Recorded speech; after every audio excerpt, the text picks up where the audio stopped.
reform and reconstitution of the IEBC.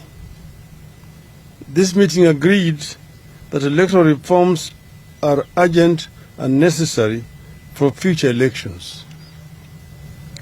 4. Fidelity to the letter and spirit of multi-party democracy in Parliament. That members of Parliament who want to cross the aisle need to go back and seek the mandate of the electorate. It is the resolution of this meeting that a purely parliamentary process will not serve the intended ends.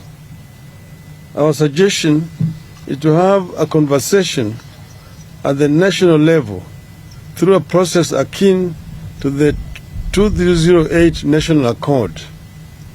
To this end, the coalition proposes a team drawn from its rank both in Parliament and outside Bunge. We emphasize that all the issues we have laid out in public carry equal weight to us, although high cost of living